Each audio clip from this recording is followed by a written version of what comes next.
Hey YouTube, welcome back to the channel. So the new iPhone 14, 14 Pro, 14 Pro Maxes are out. I picked up the Pro Max in deep purple. It's the new colorway. So we're gonna take a close-up look at this device today. We're gonna compare it to last year's iPhone 13 Pro Max and talk about some of the things like Dynamic Island and some of the other features that are new with this year's model. So let's take a close-up look. All right, first things first. It was a really hard choice for me to go with the deep purple colorway here. Last year, the last two actually iPhones, I've picked up the gold version, the gold colorway of the iPhone, and I love the gold iPhones. The gold trim, just nothing is classier than gold, in my opinion. Let's say, nothing is historically classier than gold. People have gold fever. People look for gold doubloons, so not silver, not purple, gold. So I think the gold iPhone is cool. Plus the rails around always shine through or show through. Obviously I put my phone into a case, but the gold railing or the sides and edges, as well as the gold around the camera lenses, always show through a little bit on a case, and it just gives it that extra pop. But I've done that for 2 years now. So this year I decided to pick up the deep purple, which is the new color from Apple.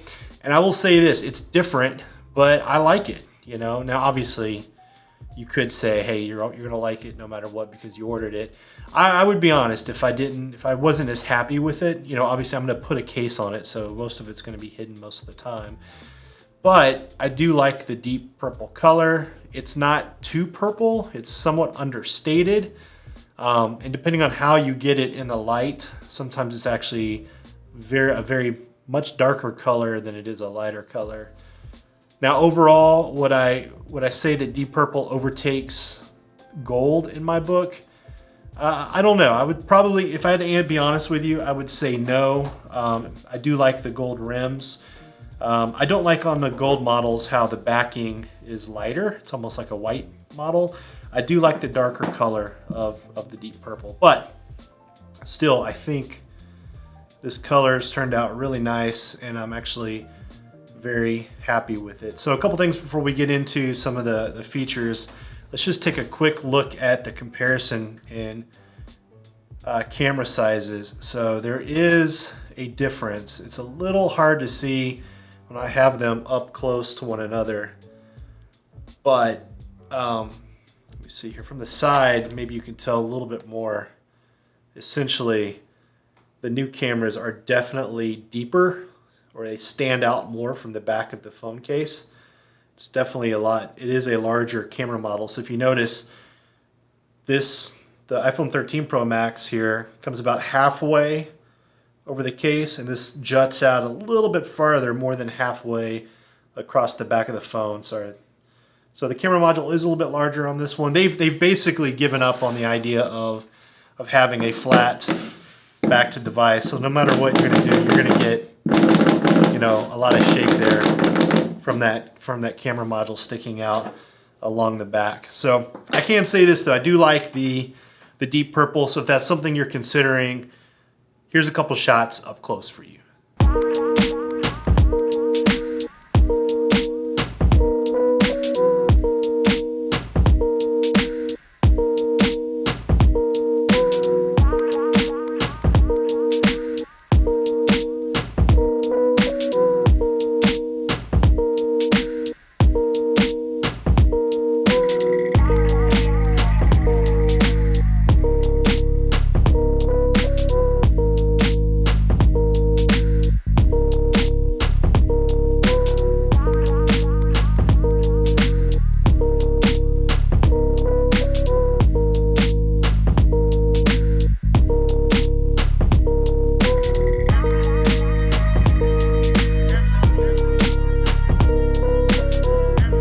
Alright, so a couple things that I've noticed on this. This has the always on display, so a few features I want to talk about. Some of this is iOS 16 specific. So if you're rocking a 13 Pro Max, this might be coming to your device as well. But it does have the always on display, and I don't know if it's the always on display or what, but I have noticed battery life has been impacted. It doesn't last as long. Now, am I still getting through a full day? Yes, not a problem there, but battery life on this device seems to be, I'm getting to the end of the day with 20% less battery than I would on my 13 Pro Max. Now, I do think that's a feature that, you know, if that's something you're really not interested in and maybe you want to save some extra battery, I do believe you can turn off the always on. So yeah, you can. There is a toggle there if you want to toggle that always on display on or off and save a little bit of battery there.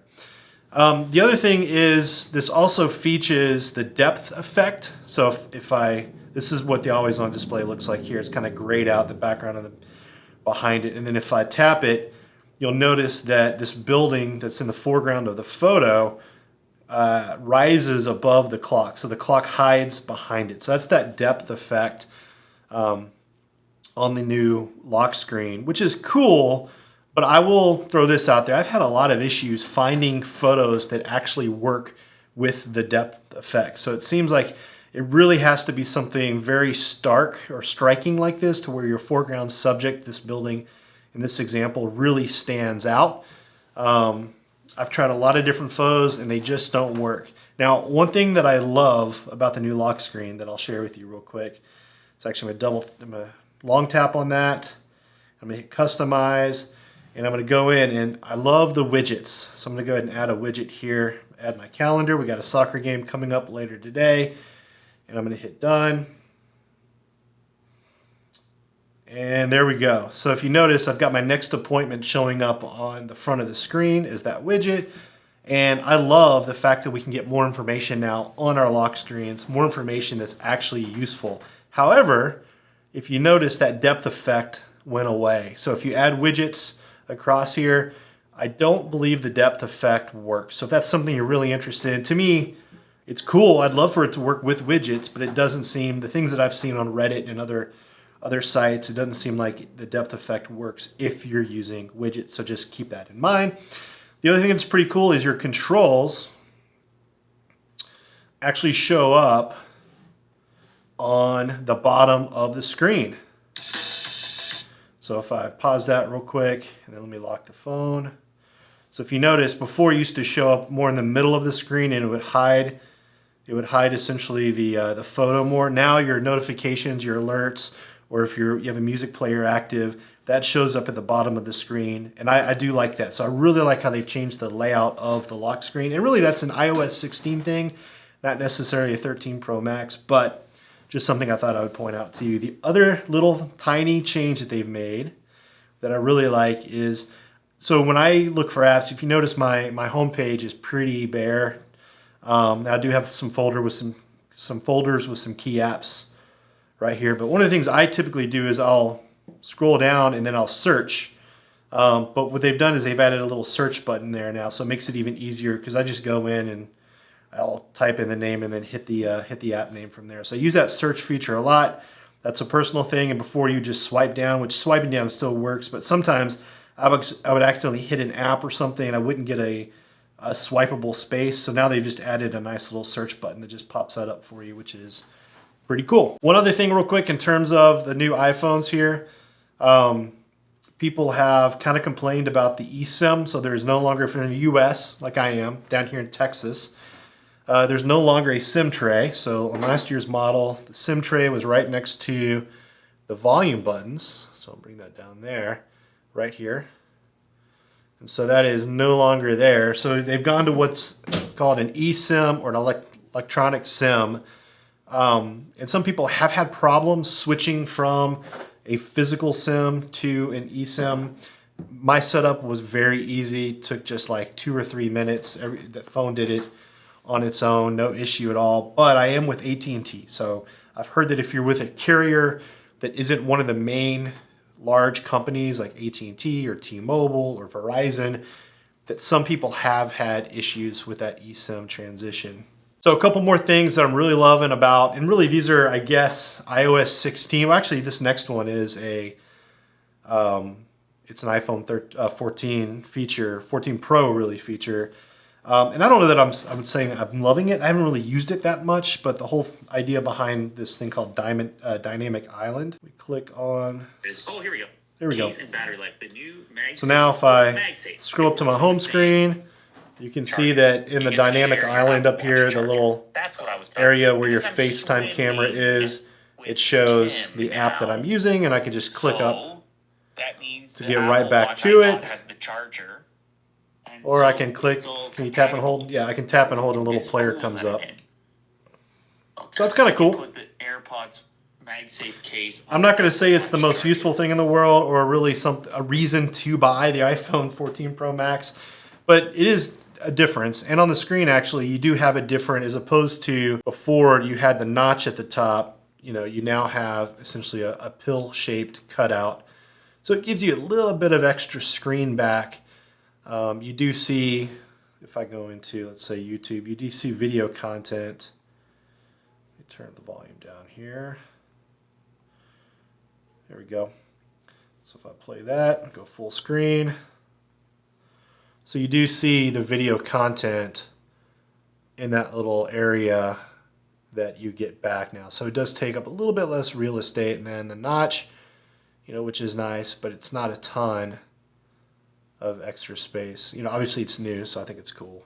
All right, so should you upgrade or should you not upgrade? Well, that's really a personal choice. For me, I'm gonna upgrade anyways because I'm running this YouTube channel. I've got a number of phone cases from ESR, from Kadabi, from others coming up that we're gonna look at, from Spigen. And so I wanna get the newest phone so I can show off the newest cases, and that's just because I have this channel. I also love technology, so I want the latest and the greatest piece of technology. And so that's another reason why I'm upgrading, and I can afford to upgrade. Do you really need to upgrade? You know, that's really your call, it's your decision. I don't think there's that big of a dramatic difference between the 13 Pro Max and the 14 Pro Max, or the 13 and the 14 in terms of features. It does seem a bit iterative, but you do know that when you buy the new phone, you're getting the latest hardware and latest software, and it is going to last you that much longer. So it's really your call. If you've got an older device and you want to upgrade to one of the newer devices, if you're budget conscious, I would just look for really good deals out there on the internet. Look for something like a 12 Pro, 12 Pro Max, or even 11 Pro, 11 Pro Max. All that to say, hope you enjoyed the video. Close-up look for you on the deep purple iPhone 14 Pro Max. We've got cases coming up. We've got screen protectors coming up, so subscribe down below so you don't miss that content, and I will see you on the next video. Thanks, guys. Peace.